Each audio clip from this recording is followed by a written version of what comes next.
In trading, knowledge is power, and lack of knowledge in what you're doing can be costly, very costly. So you need a solid foundation of quality market education. Whether you're new to trading or a seasoned veteran looking to add advanced strategies to your arsenal, there's always something to learn and something to improve on. And now you can access the same knowledge that professional traders receive with Market Rebellion's Trading Education.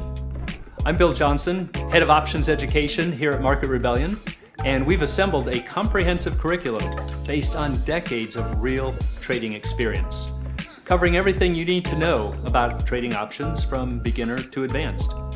We go way beyond the nuts and bolts of options theory to teach you how to apply specific trading strategies and the techniques needed to adapt your trades when markets shift. Regardless of your goals, you'll gain access to the education you need with easy-to-consume lessons so you can learn to trade with confidence, enhance your knowledge, and master the practical skills required for market success. So please join us for in-depth trading education only from Market Rebellion.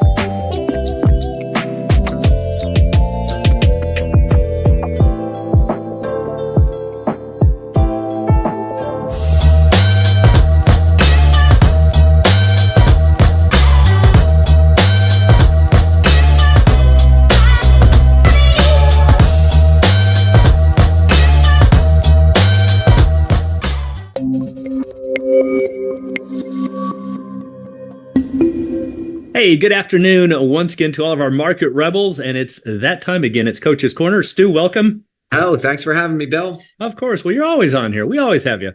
Well, unfortunately, we couldn't get Scotty on today, but hopefully he'll be with us next week. Yes. But what we wanted to do today, for those of you who joined us last week, we're going to do a follow-up. Last week, we talked about exercising a call on a non-dividend paying stock, meaning that it doesn't pay dividends over the life of the option while you're holding it. What's the optimal time to exercise there? We said never. It's not going to pay a dividend over the life of the option. Rule is real simple. It's not so simple when we start involving dividends because now we have potential cash flows coming in. Right. And so we wanted to divide this up. So last week was without dividends. This week is with. Yeah. So that's what we're going to talk about here today. And let's open up with our Chalk Talk, a little thought-provoking question here that our traders out there can think about, and then we'll show you the answer at the end. So here we go, Stu. Ready for this one? We got the stock at 105. Come at me, Bill. Let's go. And you own the $100 call, currently trading for $6.39, and there are 30 days left on it. So you might have bought this, who knows, 45 days ago, whatever, but it's got 30 days remaining. Year ago, doesn't matter. Doesn't matter. 30 days remaining. There is a 50-cent dividend paid tomorrow. I already know the answer. I knew you were going to jump to the answer. You don't even let me ask the question, but I'm going to ask it anyway. Should you exercise the call early? Now, don't answer it because I know we're going to come back at the end, but I want everybody out there to think about it. Now, conversely, remember, there's always two sides to every trade. There's a buyer, a seller. What's good for the buyer is bad for the seller, vice versa. So you could always look at this and say, well, I don't have to worry about it because I always like to sell calls. You do have to worry about it. Because if you're short this call, we could just rephrase the question, should you expect to get a sign? Yeah. And maybe that's a good thing for you, but you need to know that. Maybe it's a bad thing for you. Think of yourself in maybe some sort of that could be a vertical, could be a diagonal.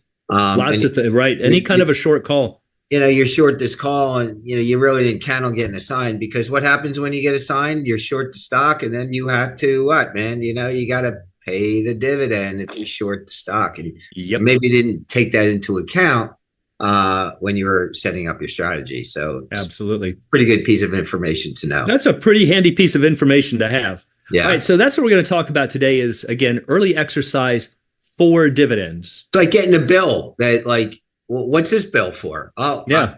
I don't know because, we mowed the grass, but I didn't tell you to mow the grass. Well, here's your bill. Now what? Here's your bill. All right, so we're going to talk about early exercise for dividends. Again, this is a little bit of a follow-up from last week. If you didn't follow us last week, it was just on early exercise without dividends, and that will also kind of incorporate into the whole decision. You need to understand with and without. But for today, just with dividends. So let's do a quick review from last week. We talked about early exercise and exercising a call early on a non-dividend paying stock creates no benefits, but it exposes you to 3 risks. Now, again, before I show you what those risks are, remember when we say a non-dividend paying stock, it doesn't mean that the stock never pays dividends. It could pay a very big fat dividend. It's just not while you're holding the option. That's a very important distinction. A very important point. We hear that a lot. People say, oh, well, this one pays a dividend. Well, no, it doesn't pay over the life of the option. That's just not during this cycle. Right. So if you exercise on a non-dividend paying stock, you're going to lose the interest earned on the exercise price because you got to sweep that out of your money market and it stops earning interest. You got to pay the strike price. So you're going to miss out on that. Bill, you refer to your money market. You use that term a lot, refer to your money market. Let me just take a moment to kind of like talk about that just for a few seconds. Yeah, it's most brokerage firms, when you open an account, it will say, where do you want your sweep cash? And it will typically might even have 2 or 3 different money markets. Government bonds, could be whatever. It's technically a mutual fund that is set to always have a $1 net asset value, where $1 equals $1. So if you have $1,000 in there, you've got 1,000 shares. If you ever see that dips below $1, that is a big red flag. Yeah, that's a problem. And when Bill's talking about taking out of a money market to do something with it, you have to remember now you're not earning interest. It's an implicit cost. It's a cost to you. By not earning the money, it's going to cost you. A missed opportunity. Yeah, there you go. Now you're also going to lose the extrinsic value because when you exercise the call, wave goodbye to the extrinsic value. It's gone. So I see it. Another implicit cost. Where does it go, everyone? It goes to the seller. No. All right. You lose it. You're an owner. You exercise. That's a gain to the seller. Yes. And then you're also going to lose the downside protection because when you exercise that call, remember, it's mathematically stock plus a put. Mm-hmm. And that put can be viewed as an insurance policy. You're waving goodbye to it. You're saying, I don't want that downside protection anymore, and I'm willing to exercise it. Well, you lose 3 things and you gain nothing. So again, it doesn't mean it's wrong to exercise a call because you want the stock. That's fine. Just don't do it before if you want to get out of the position, just close the call. If you want to exercise it, that's fine. Wait until expiration to do it. So if the stock pays no dividends, again, the rule is very easy. Don't do it until the very last minute, right at expiration. Unless, like we talked about last week, there's some outlier reason that you could talk about might be mergers or acquisitions. That's a whole different thing. We're just talking about what you see is what you get. It either pays a dividend or it doesn't. Right. So now let's move up into today's presentation. If a stock pays a dividend, then it may pay to exercise early. And I want to point everybody to a very key word in here. What's the key word there? May. Hey, we hear this a lot, don't we, Stu? People say, well, I exercise it because somebody told me that you exercise for a dividend. Yeah. No. I should have said the following before I said may. It's not pay. Right? People think, I'm going to get paid. I'm going to get paid. Right. I got to exergise. Right. It's not pay. It may pay to exercise. It may pay. It's just saying we have to entertain the idea now. We're going to have to do a couple of calculations, which is what we're going to step through here. Yeah. This is how you're going to figure it out. It's not complicated. It's not rocket science, but you have to do it. You got to do it. Now, the first thing to be aware of, because sometimes this is an immediate roadblock for people, you have to be aware of the changing risk profile. And this is huge. This is huge. If you're not willing to exercise for those shares and now take unlimited downside, well, and no matter how big that dividend is, you should probably let it go. Mm-hmm. You always have to be willing to take this downside if you're going to exercise. Why? Because here's what's going to happen. Let's say that we're long this 105 call. If we exercise it, we pay the 105 strike and we move from the black line to shares at 105. All right, so now you can see that we've opened up this downside. See, this used to be an area of protection when we had the call. We didn't participate in losses below there. And the answer and the reason why that is really quite simple. But without getting into all the nitty-gritty of it, the option could go to 0, and that's it. we're out the $5 or $6 or whatever we said it was worth. It's it. It's done. But once you exercise, this area of safety now becomes an area of loss. Right. It's not. So that's why this starts to become a very critical hinge point of saying, do I want to open up this downside in exchange for a dividend? Good question. So sometimes a very quick calculation, if you're dealing with a $3,000 stock that pays a 2-cent dividend, it's a no-brainer. You can say, no, I don't want to take this unlimited downside for a couple peanuts. Yeah. All right. So this is one that's just a very quick calculation you can do to just say, am I willing to hold the downside? Why? Because you're going to be holding the downside. All right. So now let's start talking about more of the nitty gritty. Does it pay to exercise early? You really have to think about that, right? You owned the call in the first place for a reason. Hopefully part of the reason was because you were trying to protect yourself against the downside. That's right. It is your insurance policy.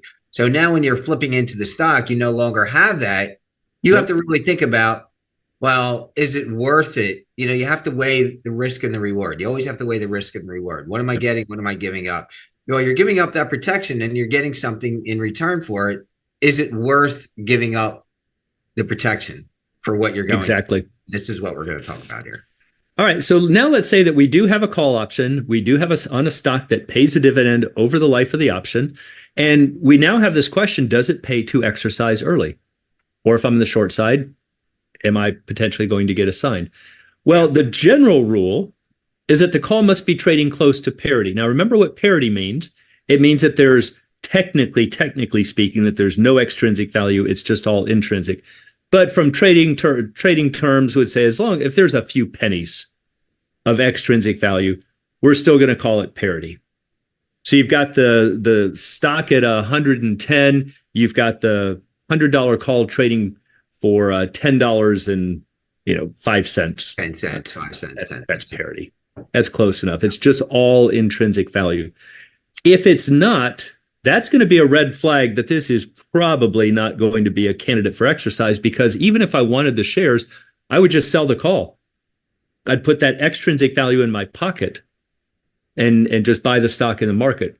There's other factors that as you're through, you got to take into consideration. There could be a cost of carry. If you're looking to not change the profile, you have to look at the value of the put, because you're going to really need to buy the put if you're going to own the stock. If you want to keep the profile, you want to keep that the same. There's a little bit of work involved. Again, it's not tough. And that's why it's a tricky concept. Yeah. Yep, it is. But we're going to show you a couple of ways to whittle it down and make it fairly easy. And you know what else, Bill? As we're kind of talking about this, I'm thinking, you have trader A and trader B, and both traders are going to do the same calculation, and mathematically, it may be an exercise, right? But trader A may say, "Yeah, I'm going to do it," and trader B might say, "I'm not." I'm not. It's not worth it to me. Maybe worth it to you, but it's not worth it. I'm going to pick up a net 3 cents after all of this and hold the downside. You know what? I'm willing to let it go. Mm-hmm. So none of this is guaranteed. Remember, the call buyer always has the right to say, even at expiration, you go into expiration, we don't have to take auto exercise. No. You can always say, I don't want to. So you're never 100% sure, but you need to know this to make your decisions. Yeah. All right. So that's the first thing that I'm going to look at. If we have a ton of extrinsic value, I can pretty much stop the calculations right there. It's not even going to be an issue. But what we're going to do is to compare the cash flows in to the cash flows out. It's really just that simple. Just follow the money. That's it. Follow the money. So the first thing is, remember, we're going to sacrifice the extrinsic value, because when you when you exercise a call, what do we do with the extrinsic value? Dump it in the garbage. It is gone. It's gone. It is gone. You don't get to exercise and sell. Gone. And that's the bad news. The good news is that, yes, you will collect the dividend. Well, what we're trying to weigh here is, if I have to dump $1 worth of extrinsic value and I collect a 30-cent dividend, that's a net loss. Yeah, that doesn't really If work. I can dump $1 worth of extrinsic value and collect a $2 dividend, well, then that's something we might entertain. So that's all we're doing. I would say might. Bill, why? I mean, if I can collect $2 and give up $1, well, for the reasons you just talked about, somebody still might say, I'm not willing to hold that downside. That's why we call it a candidate for exercise. And how do you kind of fix that downside, everyone? By working into the equation the value The of, value of the put. and And that's I'm what glad you brought that up because I want to show you, I'm going to share with you a very, very cool little proof. Now I know you've seen lots of these. I have never seen one this elegant. And my friend Stan, I know he sometimes watches. So if you're watching, I appreciate this, Stan. Big hello and thank you for this. It is one of the most elegant proofs for what we need to look for if we're going to exercise early or if we can expect to be assigned. So here it goes. Normally, I don't like to show this stuff because people get all weirded out about math, but it's so elegant and simple to watch. So watch this. Here's a good mathematical question for you, Stu. I'm going to take a call, whatever the value is. I'm going to subtract that value from it. What do we get? I think you get 0. You're going to get 0. So the proof starts out, if we have a call, let's say the call that you own, and we subtract that call's value. I get rid of the call. It's 0. I have nothing left. But now, if this call is a candidate for exercise, theoretically, it should have what? More value than just the call. Added value because it has it's got to have some added value somewhere. So we're going to say call exercise. We're going to give it this little subscript of an X. Right. That's the dividend. Minus the call has to be greater than 0. Yeah. Which that's makes the only reason we would exercise this call. That's what we just said, right? If you get $2 and you get rid of the call and bang out $1, then you're going to walk away with $1. Right. So now focus on this guy right here. If you exercise a call, what do we get? Well, we're going to be long the stock. We're going to get the dividend. That's a cash flow in green. We're going to miss out on the interest. That's a cash flow out or a implicit cost. Or we're going to have to pay the interest. Or pay the interest, right? Yep. Now, this minus C, we can't forget about, so we're just going to bring that down here. Mm-hmm. All right, so Sue, here's another question for you. Let's focus on these two pieces right here. What is a long stock and a short call? Well, kind of think, let me see. Let me look that up. That's a short put.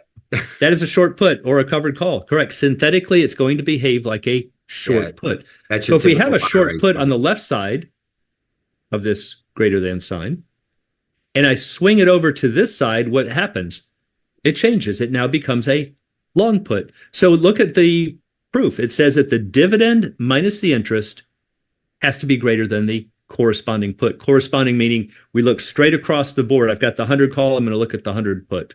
Which is another way of saying if you want to keep the same profile, i.e., I got to count for the put. You gotta own the put, and the put has a price. The put has a price. So I either have to, right, if I have to pay for that put to put me on the same call profile, stock plus put, I need to account for that.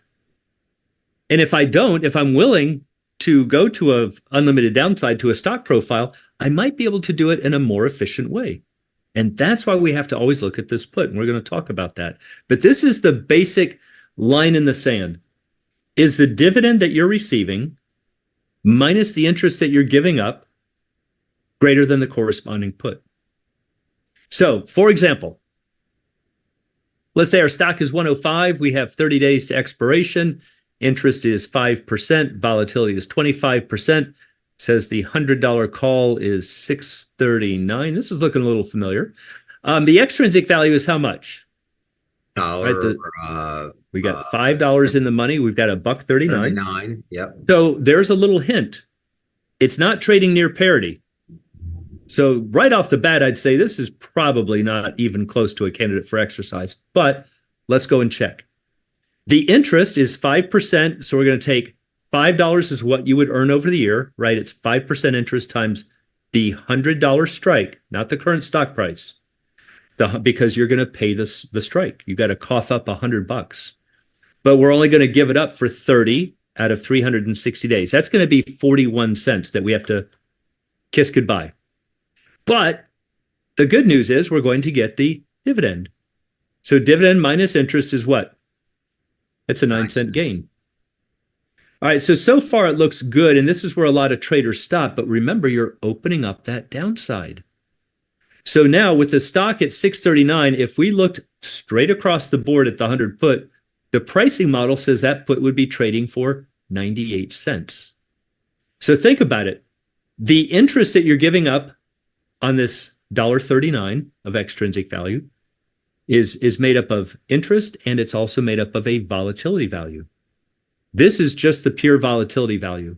The extrinsic So value. if you exercise this call, what you're doing is you're saying, I'm going to completely throw away an insurance policy worth 98 cents so that I can gain 9 cents. That's a good idea. That's a real good idea. Where can Let's I do hold that? all the Sign me downside up. risk, because I could sell that. Nope, I don't want. I want to exercise it, hold all the downside risk so I can be better off by 9 cents. So what we're going to see here is, again, let's go back to our calculation. The dividend minus the interest is what? Less than the put. Yeah. All right, 9 cents is less than 98 cents. So is this a candidate for exercise? Nope. No. Should you expect to be assigned? No. So Nope. that's right. That's where I was going to go. Think about if you got some spread on, or you just got the covered call on, right? And you're in the money, right? These are in the money. I think they're in the money, aren't they? It's going to always have to be in the money before anybody's going to exercise. So now you're right? saying, oh my God, this is a dividend. I got to get out. I got to roll it out to 6 months so I don't get assigned. So I don't get assigned. You're not getting assigned here. And if you do get assigned, it's a gift. I was just going to ask you that, Stu. Does this mean that we won't get assigned? No, It does not. get assigned. It would be extremely rare. It'd be worth a Facebook post to say, man, look at this. People, are you kidding me? That's really weird. But it would be a mistake. It would be a mistake. On the and in this game, most traders aren't in the business that survive to make these kinds of mistakes. And you'd be the beneficiary of that mistake. But you'd have to say, man, that was kind of cool. I was paid $1.39. That's the extrinsic value to hold this for the next 30 days. And now they let me out of the deal. They're holding the downside risk, and they paid me the $1.39 early. Yeah. Nice. Nice. That's a very cool thing. So here's kind of what it looks like graphically. And you had a dividend, but you don't care because, that's part of that 98 cent calculation. It was really that's right. $1.39. So here's the $100 call. This is from the previous slide. If we notice, we've got the limited downside. If I exercise this call, what happens? Go from the green to the black. Notice I've got the unlimited downside. Ugh. But I collect the 50-cent dividend. I give up 41 cents in interest, and that's where that 9 cents was coming from. However, let's go back to the beginning. I've got the $100 call. I'm here in green. What if I sold the put? Because the put is so much more valuable than the dividend minus the interest. Look at this. I'm still on a synthetic long stock position. Mm-hmm. So, Stu, what's the difference between the black line on top and the black line on bottom? Well, it doesn't really look like much. There's zero difference. Both of them are long stock. One is physical long stock. One is synthetic. So from a trading perspective, if this is true, that the put is greater than the dividend minus interest, let's just sell the put. If I'm willing to hold the downside, that's okay. That's your call. But I'd rather be better off by 89 cents than 9 cents. It's so interesting, Bill. Sometimes we get caught up in all this math and it over and under. Is it? We on our desk. Back in my exchange days, on our desk, we actually have a little piece of the desk was the dividend swap. Oh, sure. Yep. And we would go through these calculations on a daily basis. Whatever was coming up X the following day, we kind of go through all this stuff. And once in a while, somebody would say to me, "Hey, knucklehead, the put. Why don't you just sell the put?" And I was like, right. Yeah, right. Why don't I just sell the stupid put instead of going through all this gyrations?" Right. So it's very important. So you can see right here, let's call this trader B, sells the put. He moves from the green line to the black line, but he's going to get 98 cents from selling that put. He's going to keep 41 cents in interest, whereas this trader had to give it up. This trader gives up the dividend. This trader takes it. So this trader on a net basis is better off by 89 cents. He's on the black profile long stock. This guy's better off by 9 cents. He's on the black profile with physical long stock. Yeah. So take your pick. If you just go back and forth, if the other one was not an exercise, well, then, that makes the other side. The other one, exactly. Always think about, one of the things we always talk about isn't Stu, but think about the other side of the trade. What's good for the buyer has to be bad for the seller. Yeah. So you're just on, everything's opposite. Yep.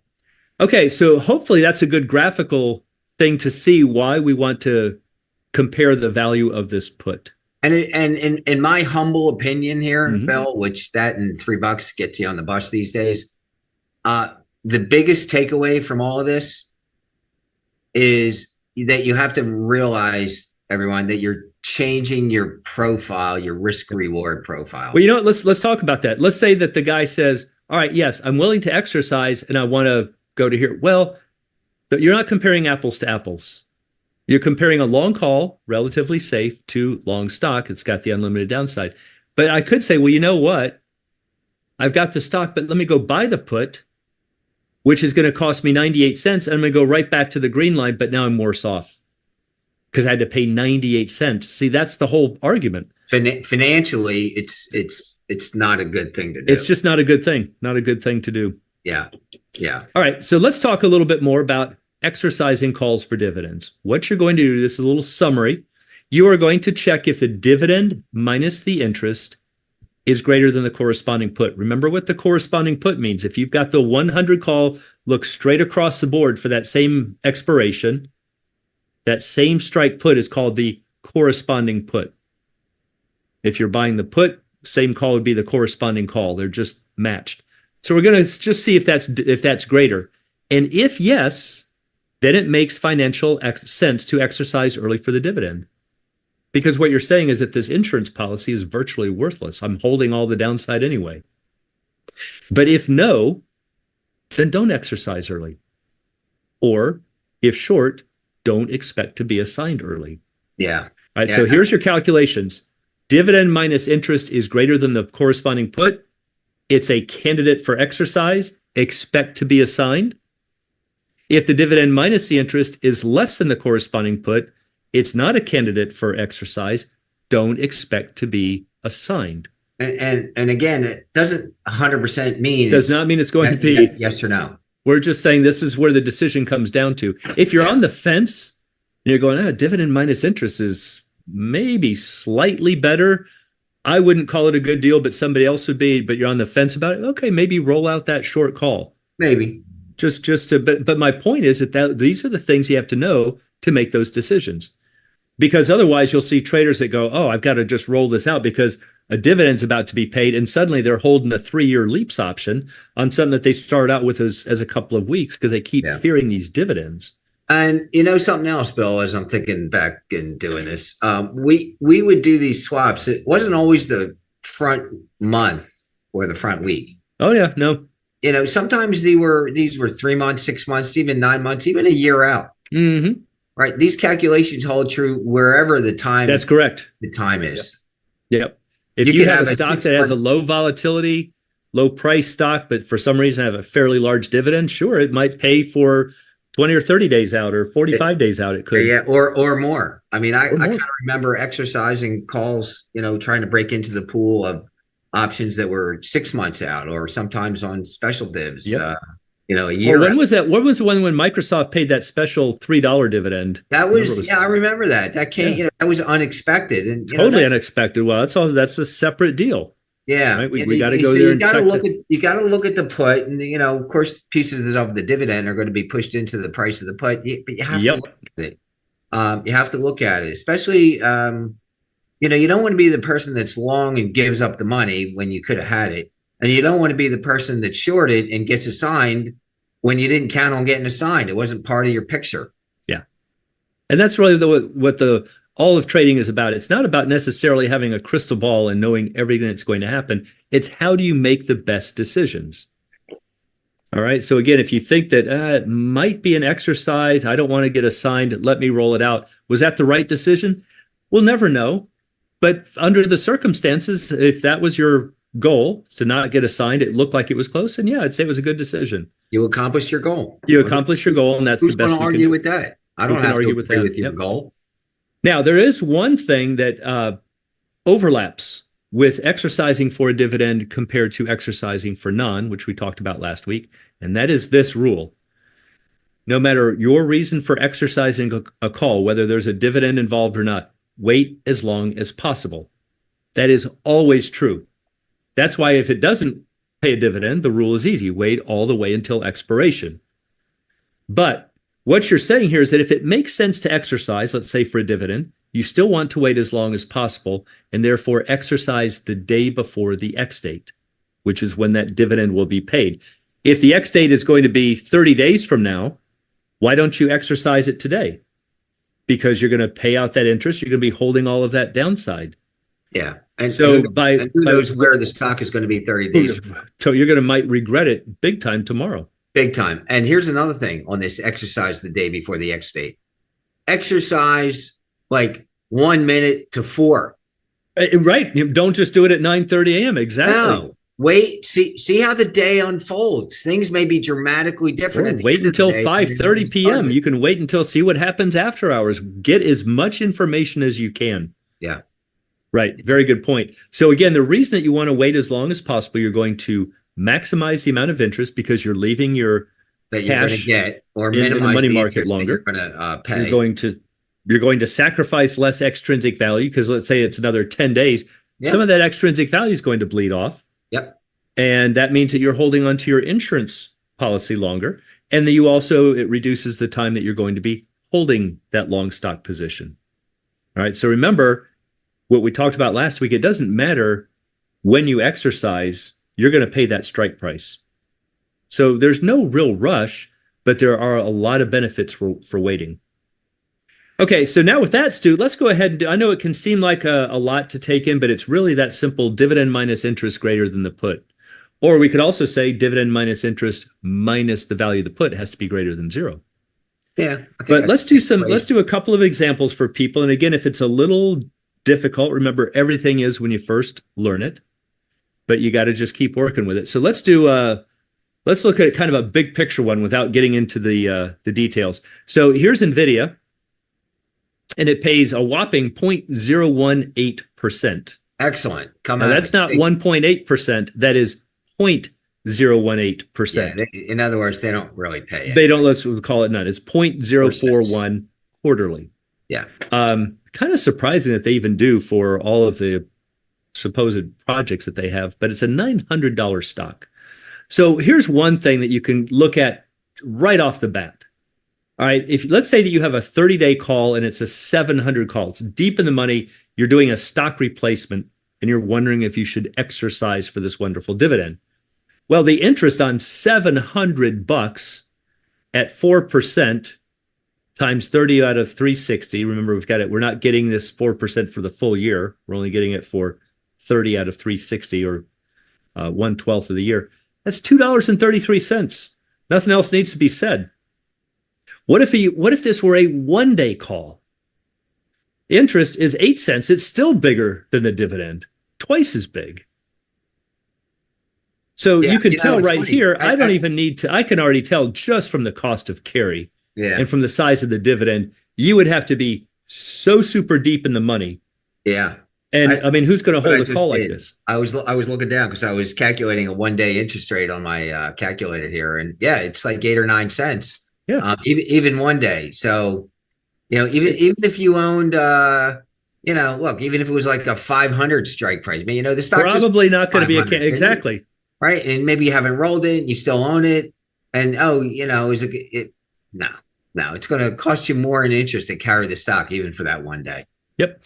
So now we could also work the problem backwards. What interest rate would we need to be what's called indifferent? Well, now I'm going to say the rate is equal to the dividend amount, $0.041, divided by the strike times 30 over 360. We would need an interest rate of 0.07% to be, well, we're at 4%, or at least in this example. So we can see that we're not even remotely close to being a candidate for exercise. So my point is that if you're seeing something that's a very high dollar stock and you've got a relatively low dividend, just do the interest calculation. You can already see right there, the answer is no. But they might not be that interest. Now, Stu, we happen to dig up an interesting one, which is our friends at American Express, ticker AXP. They happen to pay tomorrow. Tomorrow, yeah. Tomorrow's the X day. All right. Yep. So let's take a look at this. I labeled the extrinsic value. Yeah. They pay a 70-cent dividend. Let's look at the 222.5 strike, which is right here. Uh-huh. All right, what's the dividend minus the interest? That's our calculation. 70-cent dividend. Interest is nickel. How are we going to figure that out? It's just about 4% times what? 1 day. Is it 1 day? No, it's what's today? Wednesday, Thursday. Yeah, 2 days. Yeah. 1 or 2 days. And then you're going to subtract out the what? corresponding put, But you got, which is remember, 40 you're trying cents. to keep the profile the same. If that's assuming we're different ways to look at it. We could assume that we're going to buy that put to keep the profiles the same. We'd still be ahead by 25 cents. Or if you said, I don't care about keeping the profile the same, I'm willing to hold the downside risk, well, then sell the put. But this is a candidate for exercise. So if you were short this call, what should we expect? To be assigned. Now, does that mean you're going to be assigned? No. It does not. It means that it would be your best guess that if you have a covered call, you're going to lose those shares tomorrow. And therefore, if I didn't want to be assigned, I should do what? Roll it out to pack on some more extrinsic value. Yep. Now, let's try a different one. Let's go up a strike. Let's do the 225, 70-cent dividend, minus about 5 cents in interest. But look at the cost of the put. It's $1, full stick. That's going to put you at minus 35 cents. This should have said, I'm sorry, this is a candidate for not exercise, or I think it was a question, but the answer here is no. All right, this is not a candidate for exercise. Should you expect to be assigned? Negative. Negative. Does that mean you can't be assigned? You could, but Negative. it would just be a gift. But again, this is what the calculations have to come down to. All right, so we hope that gives you some things to work with. Just remember, dividend minus interest has to be greater than the put, corresponding put. And if the answer is yes, it's probably a candidate for exercise, or it is a mathematical candidate. And if you're short that option, you could expect to be assigned. Yeah, just remember, follow the money. Follow the money. Cash in, cash out. Cash in, cash out. Cash in, cash out. What's it going to cost you? What are you going to get? And what do you have to pay to keep your, to Profile the keep same. graph kind of the same? What's it going to cost you?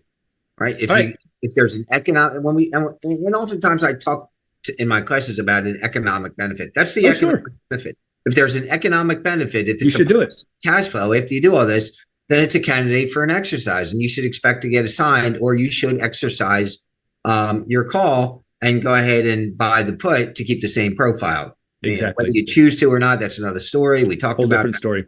Yeah. But at least you have the right tools to make the right decisions. All right. So now with that, let's come back to our Chalk Talk question. We kind of answered it here, but here was the question again. Stock is 105. You own the 30-day call, $100 call for $6.39. You're looking at your broker's platform. That's the value of the call right now. 50-cent dividend is paid tomorrow. So Stu, should you exercise the call option early? No, come on, man. This is a layup. It's $1.39 in extrinsic value, and you're getting paid 50 cents. We don't even need to get paid 50 cents. Good point. We don't even need to do another calculation. Stu's looking at your 5 points in the money. Yeah. Stock's at 105. You're $5 in the money. So $5 of intrinsic value. What's left? $1.39. You are sacrificing $1.39. We don't even need to count the interest. Yeah. Right? Even if we want to assume that it's zero. You're pitching $1.39 to collect 50 cents, and you're opening up the downside risk. Yeah. So we don't even need to go further. My point is just to show you that once you learn to look at the things that are critical, you can look at these and just tell very quickly that this is not a candidate for early exercise. It might be the 95 call, right? So that maybe the 95 call is I don't know, kind of make a number up. 30 cents over. Suppose it's 30 cents over. It's 30 cents extrinsic value. So I'm going to start getting close, and I'm going to get 50 cents. Hey, well, I'm in. Let me do it. Hit the exercise button. Not so fast, right? Maybe the put's trading for 50 cents, and then that would be a no-go. Right. And you would make a mistake. And that's the kind of thing where if you really wanted to do it, just sell the put because it's more financially feasible to do it. And you're putting yourself on the same risk profile. Yeah. Another thing you can do, if you can find that line where it does balance out to zero, dividend minus interest minus the cost of the put, or where they're equal, let's say it's what we would call the indifference point. We know that as you go to lower strike calls, those are all therefore going to be potential candidates for exercise, and anything higher will not. So that's another thing you do. What we call the critical strike, and you might even just land on it by accident. You might say, "Hey, this is kind of a wash right here. Let me do the Nope, you don't need to do any other calculations. If that's a wash, if that's the zero line, lower strikes are going to be a green light. Higher strikes are going to be a red light. Yeah. So we hope that And don't gives be you, sloppy. I've heard also, it's a 20-cent dividend, 30-cent dividend, it's 200 shares. What's the difference? There's no real money. That's not the point. Do the calculations to figure it out. I don't care if it's $50. Right. If you make a mistake on $50, it's good. It's a good learning lesson. Just don't make it again. Yeah. So we hope that gives you some good things to think about. We appreciate all of you being here and putting in your hard work. That's really what it comes down to. There are no freebies. There are no crystal balls in this business. It's about making good decisions, and you need to have the right tools. So I hope that gives you some things to think about, and we will see you next Thursday on Coach's Corner. We'll see you then. Adios.